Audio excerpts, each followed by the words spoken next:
एक बोइंग 747 जिसमें 524 लोग ऑन बोर्ड थे।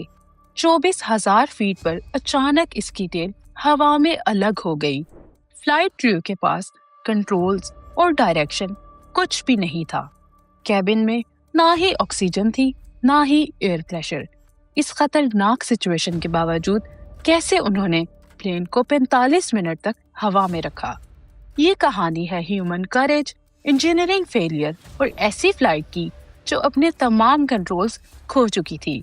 ये कहानी है Japan Airlines flight 123।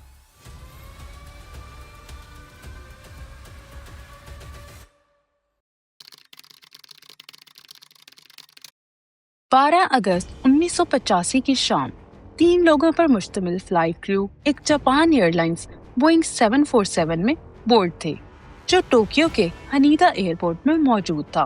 Pilots Osaka के लिए डिपार्चर की तैयारी शुरू कर रहे थे और कैबिन में फ्लाइट अटेंडेंट्स पैसेंजर को वेलकम कर रहे थे। Good evening and welcome aboard Japan Airlines flight 123। ये Boeing 747 100 SR model specially Japan की डोमेस्टिक ट्रैवल के लिए डिजाइन किया गया था।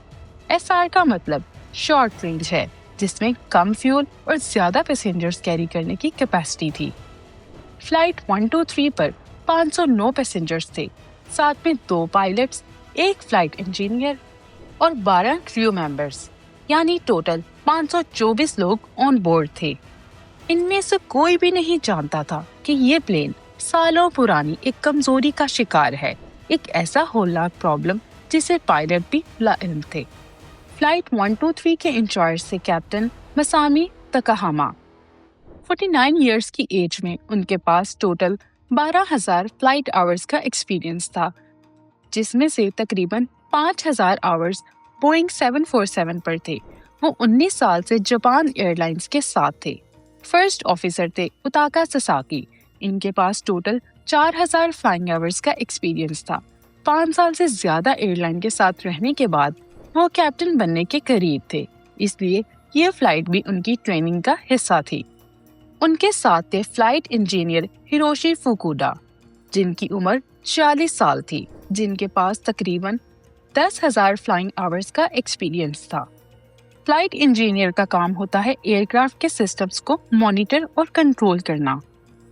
शाम 6 बजे एयरक्राफ्ट रनवे की तरफ टैक्सी करना शुरू करता है। ये फ्लाइट टोक्यो और ओसाका, जापान के 2 सबसे बिजी शहरों के दरमियान एक शॉर्ट डोमेस्टिक रूट थी, इसलिए इतनी ज्यादा पैसेंजर लोड कॉमन बात थी। कुछ ही मिनट्स बाद एयरक्राफ्ट टेक ऑफ करता है और ओसाका की तरफ रवाना हो जाता है। डूबते सूरज के साथ साथ ये एयरप्लेन 24,000 फीट के एल्टीट्यूड की तरफ बढ़ता है। कैबिन में फ्लाइट अटेंडेंट्स पैसेंजर को स्नैक्स और ड्रिंक्स सर्व कर रहे होते हैं।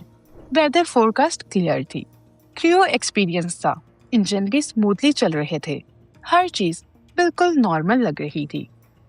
लेकिन सिर्फ एक लम्हे ने सब कुछ बदल दिया। जब एयरक्राफ्ट अपनी एल्टीट्यूड पर लेवल होने वाला था, अचानक एक जोरदार धमाका हुआ और एक पावरफुल शॉकवेव पूरे एयरक्राफ्ट में फैल गई। अगले ही सेकंड में कैबिन के अंदर फॉग भर गई, जो पैसेंजर्स के लिए और भी ज्यादा खौफ और कंफ्यूजन का सबब बनी। ये फॉग असल में कैबिन के अंदर हवा के अचानक ठंडा होने और कंडेंस होने की वजह से बनती है, क्योंकि प्रेशर सडनली ड्रॉप हो चुका था। ये एक क्लियर वार्निंग थी, एयरक्राफ्ट अब प्रेशराइज नहीं रहा था और फौरन डिसेंट जरूरी था। एक्सप्लोजन के बाद क्रू ने फौरन इमरजेंसी डिक्लेयर कर दी और डायवर्जन प्लान की। एयरक्राफ्ट उस वक्त टोक्यो के साउथ वेस्ट में ईजो पेनिनसुला के ऊपर फ्लाई कर रहा था। पायलट्स ने 22,000 फीट तक डिसेंड करने और ओशिमा आइलैंड के थ्रू टोक्यो वापस आने की रिक्वेस्ट की, लेकिन एटीसी जब रडार पर एयरक्राफ्ट को देखता है तो कुछ गलत लगता है। एयरक्राफ्ट एक्सपेक्टेड टर्न नहीं लेता, बल्कि सीधा ओसाका की तरफ ही मूव करता रहता है। कंट्रोलर दोबारा कांटेक्ट करता है, लेकिन कुछ देर तक कोई जवाब नहीं आता। फिर अचानक पायलट की आवाज आती है, Japan airline 123 now uncontrollable. Explosion के बाद एयरक्राफ्ट कंट्रोल लूज कर चुका था। प्लेन ऊपर नीचे और साइड टू साइड मूव कर रहा था, जिसे डच रोल कहते हैं।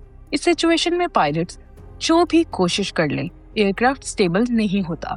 कंट्रोल्स रिस्पॉन्स नहीं दे रहे थे, जैसे वो डिस्कनेक्ट हो चुके हों। फ्लाइट इंजीनियर ने इंस्ट्रूमेंट्स चेक किए और एक डेंजरस चीज नोटिस की, hydraulic pressure loss. Hydraulic system aircraft के कंट्रोल सरफेसेस को मूव करता है। अगर ये फेल हो जाएं, तो एयरक्राफ्ट कंट्रोल करना लगभग नामुमकिन हो जाता है। अब एयरक्राफ्ट कंप्लीटली अनकंट्रोल हो चुका था। सिर्फ एक तरीका था कि इंजन्स के जरिए कंट्रोल किया जा सके। अगर पायलट्स एक साइड के इंजन्स की पावर बढ़ा दें, तो एयरक्राफ्ट का नोज ऑपोजिट डायरेक्शन में मूव करता है। इसी तरह वो थोड़ा बहुत डायरेक्शन कंट्रोल करने की कोशिश करते हैं। ये तरीका मुश्किल और इनएक्यूरेट होता है, लेकिन उनके पास और कोई ऑप्शन नहीं था। जैसे जैसे पायलट्स एयरक्राफ्ट को कंट्रोल करने की कोशिश कर रहे थे, जहाज सुरुगा बे के ऊपर से गुजरता हुआ डायरेक्शन चेंज करता रहा और नॉर्थ की तरफ मुड़ गया। एटीसी ने नगोया डाइवर्ट करने का मशवरा दिया, लेकिन पायलट्स ने बेहतर फैसिलिटीज की वजह से टोक्यो वापस जाने का फैसला किया। इसी दौरान एयरक्राफ्ट ने ईस्ट की तरफ टर्न लिया और पायलट्स ने इमरजेंसी में बैकअप सिस्टम से लैंडिंग गियर एक्सटेंड कर दिया। अगले 10 मिनट तक फ्लाइट 123 टोक्यो की डायरेक्शन में मूव करती रही। पायलट्स अपनी पूरी कोशिश कर रहे थे कि इस अनकंट्रोल्ड एयरक्राफ्ट को संभाला जा सके।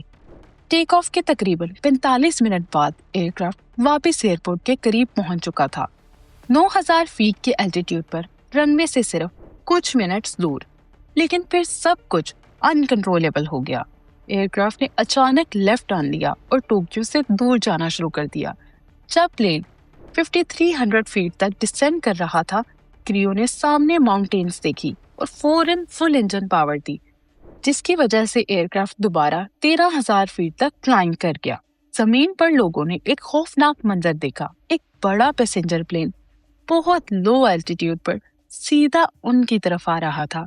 पास कोई एयरपोर्ट नहीं था, सिर्फ पहाड़ी इलाका था। ये एक बहुत डेंजरस साइन था।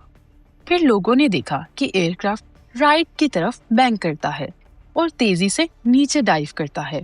कुछ सेकंड्स बाद प्लेन पहाड़ों के पीछे गायब हो गया और सिर्फ पहाड़ों से उठता हुआ धुआं रह गया, जो जापान एयरलाइंस फ्लाइट 123 के खात्मे की निशानी था।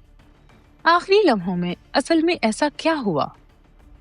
कैप्टन ने शायद कंट्रोल वापस लेने के लिए फ्लैप्स एक्सटेंड करने की कोशिश की, जिससे एयरक्राफ्ट का बैलेंस बिगड़ गया और वो कंट्रोल से बाहर होकर राइट बैंक में चला गया।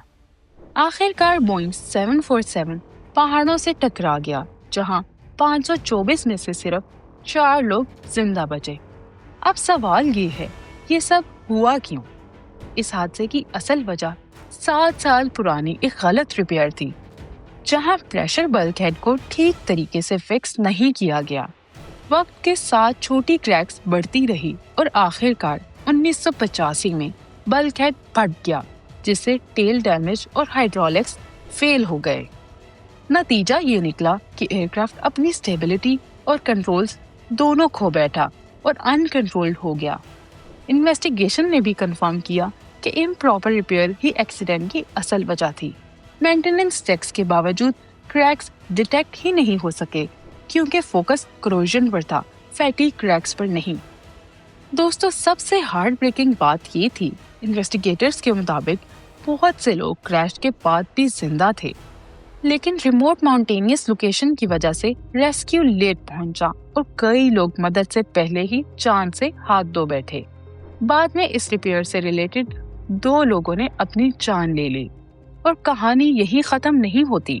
2002 में एक और बोइंग 747 चाइना एयरलाइंस बिल्कुल इसी तरह मिड एयर ब्रेकअप का शिकार हुआ और सब 225 लोग मर गए। और वजह क्या थी? फिर से एक पुरानी गलत रिपेयर जो 22 साल पहले हुई थी।